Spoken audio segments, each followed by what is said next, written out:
Hey guys, it's me, Hillbilly Matt again, working on my daughter's dollhouse.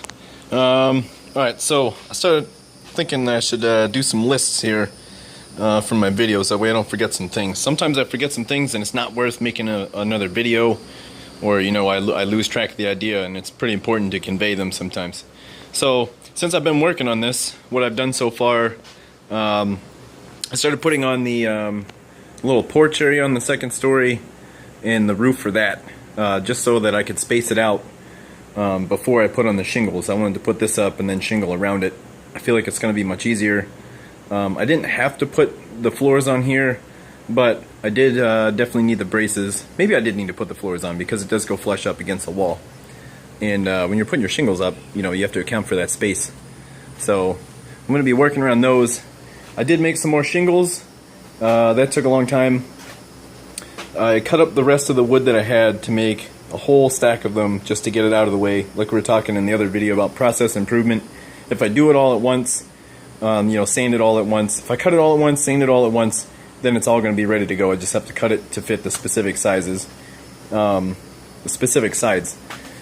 On that note, what did I want to say about that? There's something about that. Let's check the list.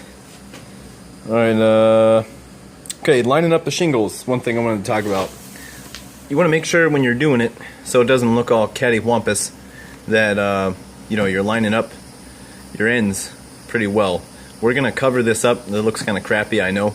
We're going to put pieces, if I can find a short piece, kind of like one here and one on the other side of it, to kind of give it an edge and clean it up a bit, because that's pretty much what they have on houses. You can see, like mine. Let's go look at mine here. See, on the edges, they hide the edges with the little piece on the corner. So that's what we're going to do and how we're going to hide that. But you can still tell a difference from one side to the other. So you want to get them as close as possible. If you mess up one or two here or there, it's not going to be a huge deal because it's going to be a big dollhouse. But try for perfection. You know, cut your longest pieces first. Okay, so if I would take this pile and go at all of this other shorter sides here, and then I go to cut for the longer sides, I'm going to be screwed because I'm not going to have enough long pieces. So cut your long pieces, and you're going to have enough scrap from that to cut your shorter pieces, which is what I did here. These were the long pieces that I cut out yesterday from the other bit that I had previously prepared, and then this is all the scrap from it. When you're nailing those down, this brings me to another point. You can see this time I learned my lessons, especially on these short little pieces. I may have wanted to glue them on there, but not necessarily. In case they do break, that'll make it kind of hard to put it back on. So I'm not gluing these, I'm just over nailing them. So when I cut out the window from behind using the oscillating tool, this part should not fall off. And if it does, it's not a huge deal. I'll have it cut to the exact size that I need it and just nail it back on. Maybe in that case then I'll glue it, because I know that'll be the final installation. But if it doesn't fall off, it's good. It's less work that I have to do. Another thing too, when we put in the corners, those pieces, the flashing I guess you would call it, it is going to hold in the shingles much more sturdy and prevent, you know, little kids from like kicking it off or something, especially on these outer corners where there's a higher potential for that kind of thing. So the reason that I didn't finish the porch and this roof, I'm going to work my way up and decide what to do with these windows up here. So there's going to be two dormer windows. I've been calling them cupola windows. Cupola is like a tower house, much like you would have around a bell tower in a church. Okay, these windows are actually called, I looked it up, dormer windows. You'll notice I did mark off the bottom of where I wanted the windows to go. I decided to go against that because it would be extremely difficult with the support in the back side, which if I can get a good shot at that, right there, it's going to be kind of hard to deal with that support. So I'm just going to make them stand up off the roof, and they're going to be taller and look more, I guess, menacing, which is kind of what I'm going for. It's supposed to be a haunted monster house kind of a thing. So yeah, the reason I didn't go and finish these was, one, because I wanted to put the shingles on. work upwards until I get up here. So I'm not going to do this part, but I am going to put shingles aside to do it. It shouldn't take much. This is going to be a roof, slanted roof. Haven't quite figured out how to do that yet. I kind of got it in my mind as I'm working, I'll figure that out. But you know, this porch and the one down here is going to have supports coming down off of it, and then a fence rail, and then the little corner embellishments that are all intricate. I'm thinking about doing spider webs for all of those things. I think that'll look pretty neat. So yeah, spider webs. To do that, the spider webs, I got my drill press like all tuned up. Gonna make a video on that, what I had to do to get that working and that whole bit. What else? Let's check the list again, so I don't forget.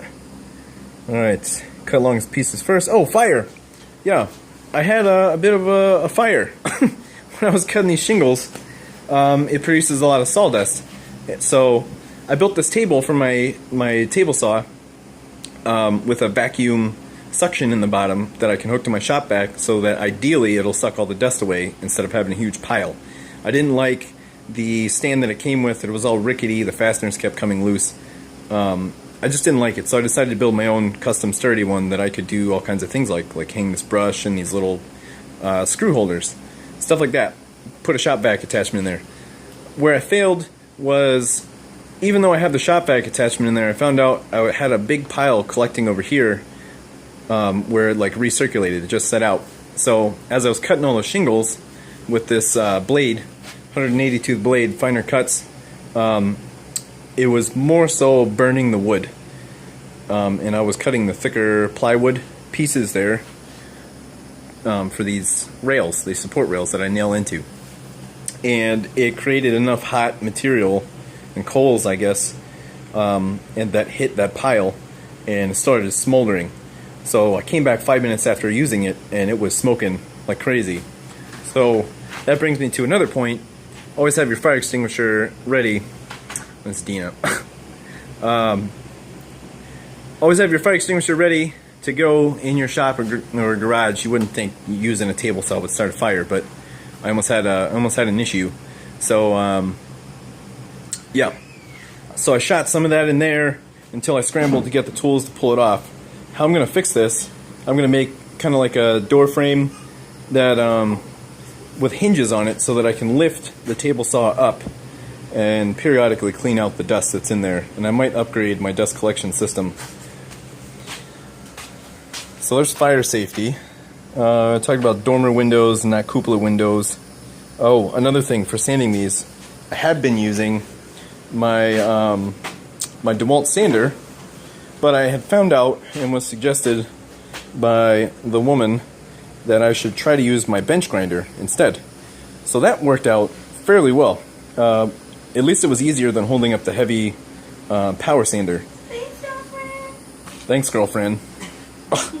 So, you know, be careful when you're doing that. I did get bit. You can see my boo-boo is right there. So be careful when you're doing that, especially this many shingles. It does get monotonous, and you kind of zone out, and your fingers are pretty close to that, you know, the grinding stone.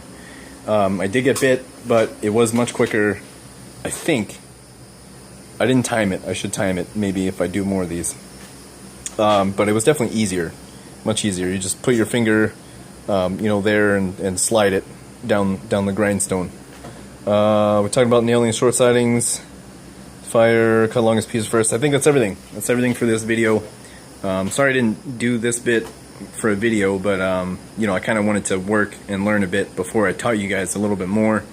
And also, we already talked about most of these things, like how to put up these shingles on that side. I made a separate video about that. So that's it for this video. Hope you guys found it informative. Hope you enjoyed this video. Don't forget to like, share, and subscribe. I'm out.